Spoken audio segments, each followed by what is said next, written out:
Have you ever walked away from a conversation feeling like you just lost a war you didn't even know you were fighting? That moment when someone says something, a sharp comment, a subtle dig, an unexpected challenge, and your mind goes completely blank. Your face flushes, your heart races, and hours later, alone in the shower, you finally think of the perfect thing you should have said. But it's too late. The moment is gone. The damage is done. The Stoics had a name for that feeling. They called it being conquered without a sword. But what if you never had to feel that way again? What if, instead of scrambling for words while your confidence crumbles, you had a set of responses so grounded, so precise, so philosophically unshakable that they didn't just answer the person in front of you, they silenced the chaos inside you?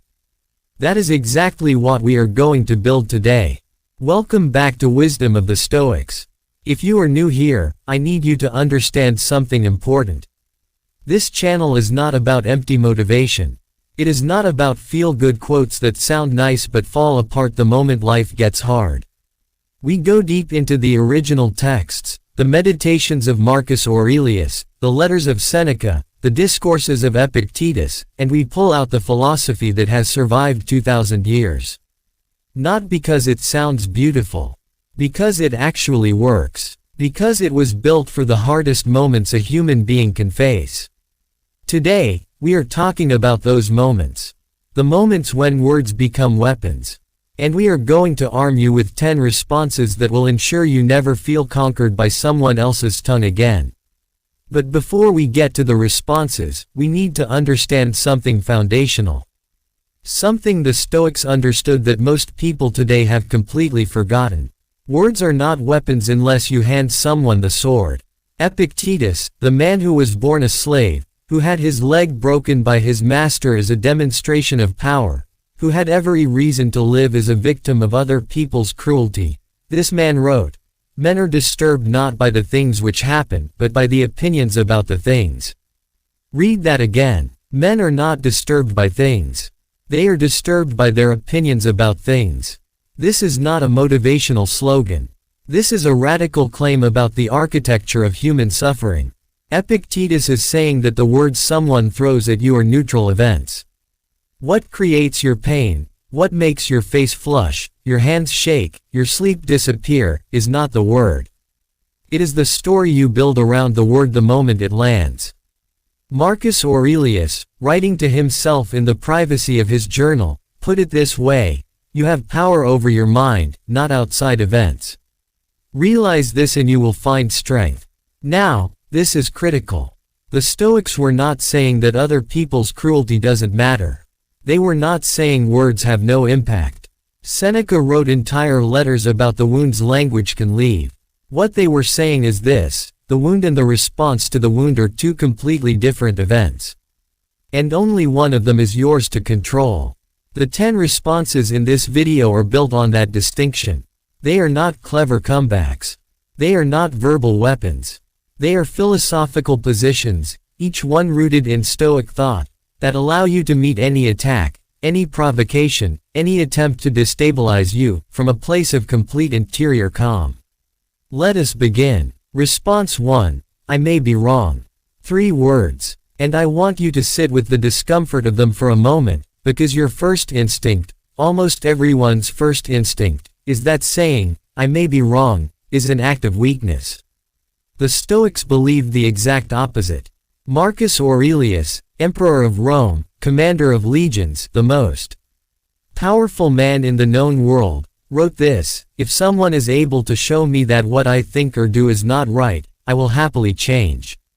For I seek the truth, and no one was ever harmed by the truth. He was not performing humility. He was practicing one of the most demanding Stoic disciplines, the recognition that our perception is always partial, always filtered through ego, always shaped by what we want to be true rather than what is actually true. The Stoics had a word for the faculty that generates false certainty. They called it fantasia, the impression. And they taught relentlessly that untested impressions are the source of almost all human error. Here is the Stoic insight that makes, I may be wrong, so powerful. The person attacking you is trying to provoke your ego. They want you defensive. They want you contracted, rigid, fighting. Because a person fighting to protect their ego is predictable. They are manageable. They are ultimately weak. But when you say, I may be wrong, genuinely, calmly, without performance, you remove the target they were aiming at. You give them nothing to push against. And you simultaneously signal something that unsettles every aggressor. I am not afraid of being wrong, which means I am not afraid of you.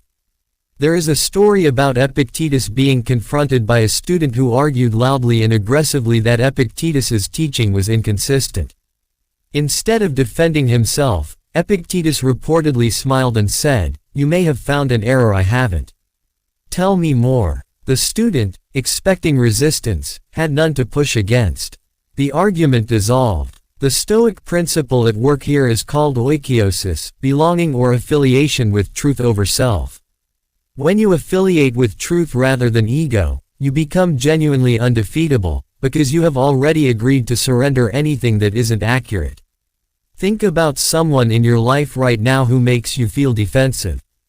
What would happen if the next time they challenged you, your first internal question was, could they be right? Sit with that, not as defeat, as philosophy. Response 2, silence. You have to say something, you might say. And you would be wrong. Seneca wrote in one of his letters, retire into yourself as much as you can. Associate with those who are likely to improve you. Welcome those who you are capable of improving.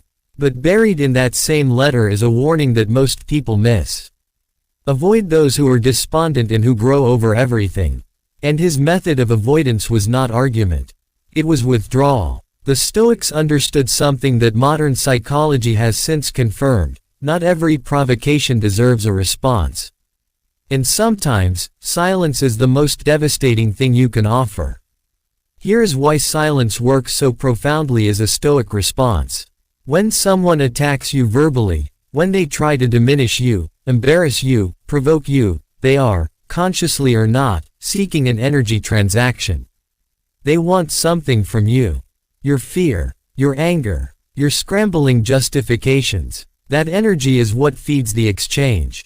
Silence starves the attack, not cold silence, not pouting silence, Stoic silence, which is something entirely different. It is the silence of someone who has looked at what was just said, evaluated it, and simply found it insufficient to require a response. Marcus Aurelius practiced what he called prosoche, self-attention or watchfulness.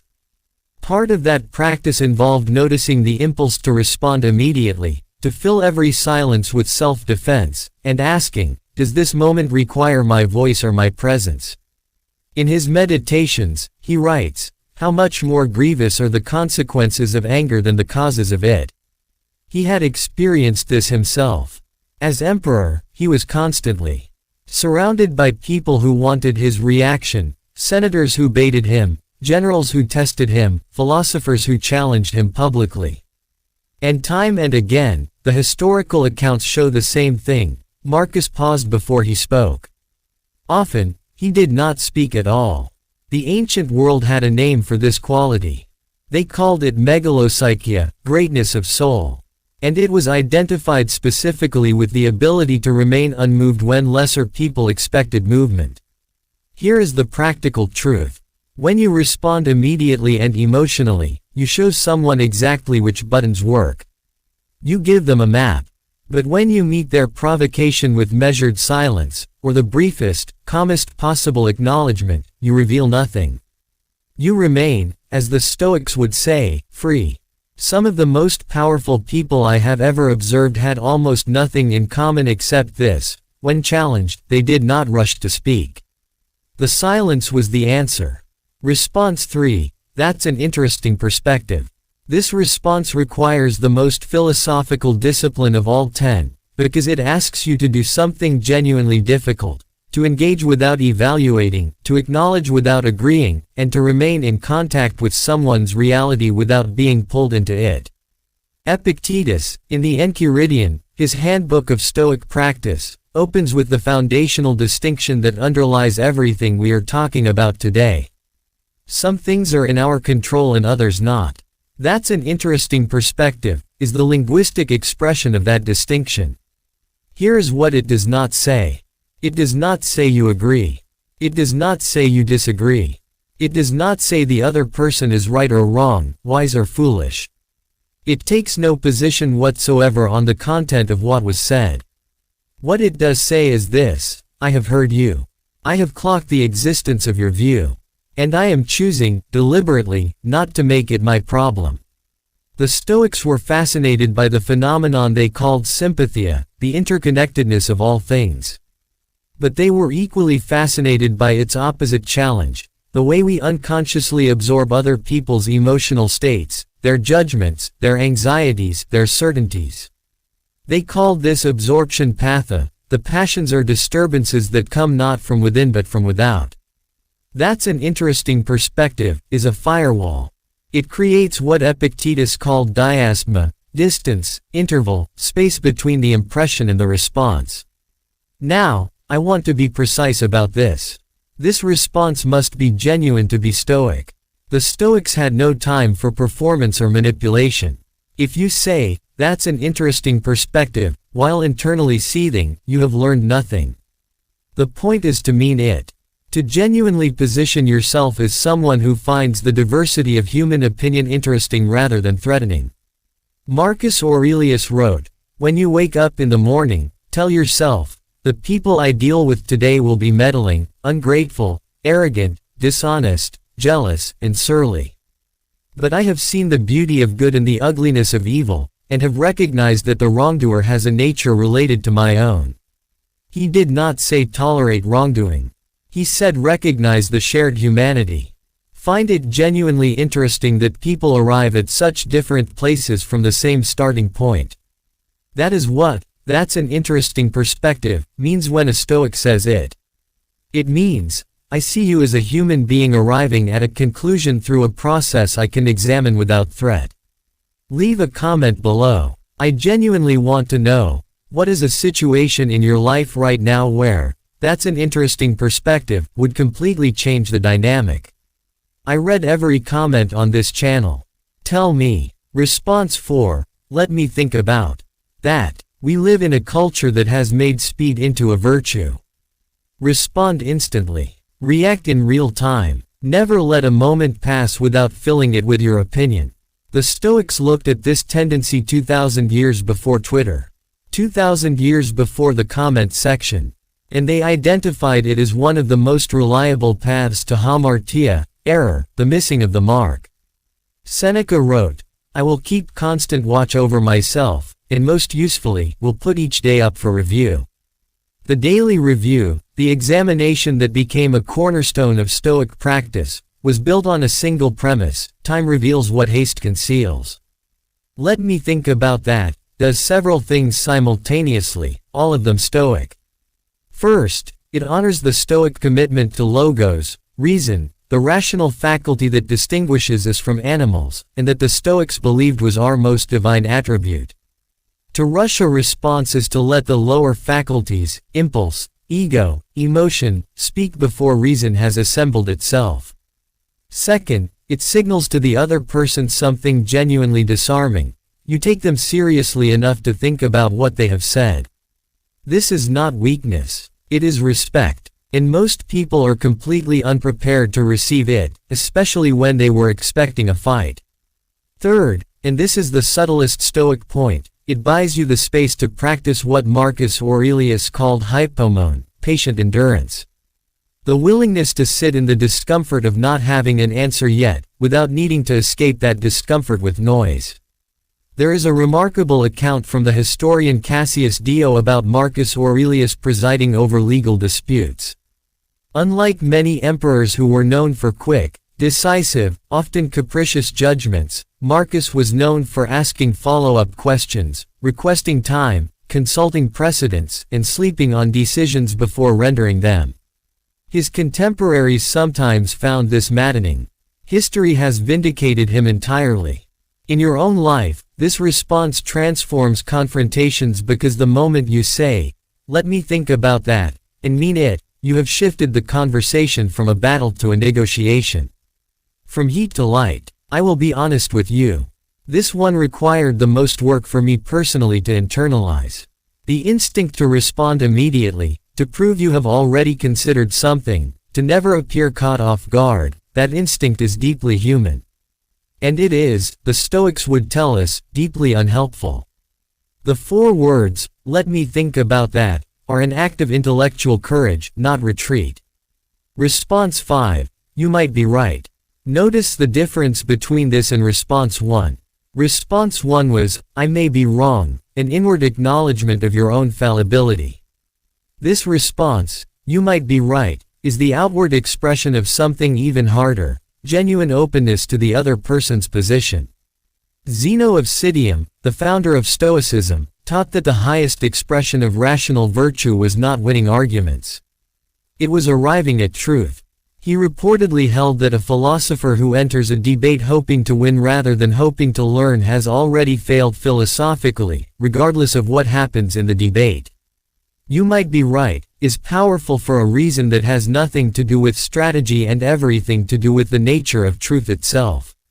When you say it, genuinely, calmly, without agenda, you model what the Stoics called eunoia, goodwill, the sincere desire for the other person's thinking to illuminate something real. And people can feel the difference between that and performance instantly.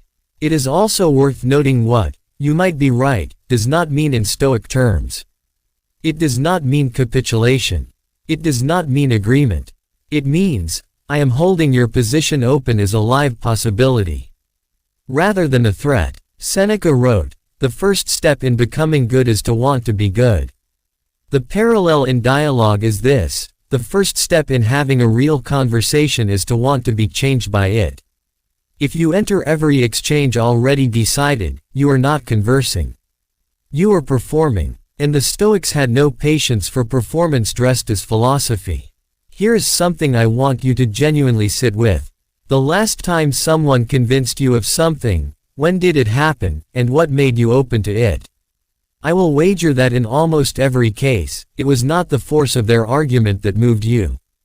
It was the feeling that they respected you enough to genuinely want you to understand. That they were not trying to defeat you. They were trying to reach you. You might be right, is how you give someone that feeling, even in the hardest conversations. Response 6, this doesn't require my reaction. This response is rarely spoken aloud. It is primarily an internal response, a Stoic intervention you perform on yourself in the half-second before you open your mouth and say something you will spend hours regretting. But sometimes, said calmly, without drama, without cruelty, it can be said aloud. And when it is, it carries enormous power. Epictetus returned obsessively to the concept of prohairesis, the faculty of choice, the will, the part of you that decides what to engage with and what to let pass. He considered prohairesis the very essence of human freedom. Everything else, your health, your reputation, other people's opinions of you, even your life, he placed in the category of ta ektos, external things, things not ultimately yours to control. This doesn't require my reaction, is an act of prohairesis. It is you exercising the one freedom that no one can ever take from you, the choice of what to give your energy to. Marcus Aurelius put it in military terms because that was the frame he understood. You can commit injustice by doing nothing, he wrote. But he balanced this constantly with another insight, the impediment to action advances action. What stands in the way becomes the way. Not every obstacle is meant to be fought. Some obstacles are tests of your ability to recognize them as not your battle. Not your weight. Not your problem. There is a scenario I want you to imagine. A colleague says something dismissive of your work in front of others. Your face flushes. Your heart rate goes up. Every instinct says, defend yourself, explain, push back, make them look wrong. The Stoic looks at that cascade of instinct and asks a single question. What is the best outcome I can achieve in the next 60 seconds? And what is the best outcome I can achieve in the next 60 days? Often, those two answers are completely different. And the Stoic consistently chooses the longer view. This doesn't require my reaction, said or unsaid, is the choice to play the longer game. It is not passivity. It is strategy elevated to philosophy. Response 7. Thank you for telling me. This is the hardest one. Not because it requires the most linguistic sophistication, it is only 4 words. But because it requires the deepest philosophical grounding. To mean it. To actually mean it. Let me tell you about a practice Marcus Aurelius describes in Meditations, Book 1. It is the section where he lists the people who shaped him and what he learned from each of them. He thanks his philosophy teacher Rusticus for showing him that his character needed improvement and discipline. He thanks his adoptive grandfather for teaching him to be gentle and meek. He thanks a man named Sextus for being a pattern of gravity and showing him the idea of living conformably to nature. What is remarkable about this list is its honesty. Marcus is not thanking people who made his life easy. He is thanking people who made him better, which are often not the same people at all. The Stoics practiced a discipline called amor fati, the love of fate, the embrace of what happens rather than the resistance to it. Friedrich Nietzsche borrowed this concept from the Stoics and made it famous, but its roots are Stoic to the bone. Thank you for telling me, is amor fati in conversation. It is the recognition that critical feedback, unwelcome truths, even hostile criticism, all of it contains, somewhere inside, information. Data about how you are perceived. About what you might be missing. About the gap between your self-image and the image you project. The Stoics were not sentimental about this. They did not believe every criticism was valid. Epictetus was clear, you evaluate feedback with reason. But he was equally clear that the impulse to dismiss feedback, to protect yourself from it, to react with hostility to anyone who offers it, this is one of the most reliable signs of a person who has stopped growing. Seneca wrote in one of his most beautiful letters, "Gather and save the thoughts which may help you in time of emergency." When a day has been spent well, when no pleasure has tempted me to go wrong, I say to myself, this day is mine. A day is yours when you have gathered what it offered, including the difficult things, the uncomfortable things, the things that required you to say, thank you for telling me, and mean it. Response 8. Help me understand. This is the response of a true philosopher. It transforms the dynamic from combat to collaboration. Instead of reacting to the sting of the words, you ask for clarity. Epictetus taught that we must first understand before we judge. When you say, help me understand, you are doing several things simultaneously. First, you are buying time. You are forcing the other person to clarify their position, which often reveals that their attack was based on misunderstanding or emotion rather than logic. Second, you are signaling that you value the relationship enough to seek clarity rather than victory. This is the Stoic principle of koinonia, community, the recognition that we are all part of the same whole, and that conflict is often born from miscommunication. Third, you are modeling the behavior you want to see. If you want to be understood, you must first seek to understand. This is not just good psychology. This is Stoic ethics. Seneca wrote, "We are born for mutual assistance. And mutual assistance begins with mutual understanding." The next time someone says something that stings, take a breath and say, help me understand what you mean by that. You might be surprised by what you hear. Response 9. That says more about you than it does about me. This response is a mirror. It is not an attack. It is a reflection. It is the Stoic recognition that other people's judgments are often projections of their own inner state. Epictetus taught, it is not events that disturb people, but their judgments about them. When someone attacks you, their words are a judgment. And that judgment says far more about the one making it than the one receiving it. Think about it. If someone calls you lazy, that says more about their frustration with their own productivity than about your work ethic. If someone calls you arrogant, that says more about their insecurity than about your confidence. If someone calls you a failure, that says more about their fear of failure than about your accomplishments. Marcus Aurelius wrote, "When you are offended at any man's fault, turn to yourself and study your own failings. Then you will forget your anger." But the reverse is also true. When someone is offended by you, study their failings. Often, you will find that their anger has nothing to do with you at all. This response is not meant to be said with contempt. It is meant to be said with compassion. It is a reminder, to both of you, that the battle is not between you. It is within the other person. Response 10. I'm not going to let this disturb my peace. This is the ultimate Stoic affirmation. It is the declaration that your inner tranquility is non-negotiable. Epictetus said, "Freedom is the only worthy goal in life. It is won by disregarding things that lie beyond our control.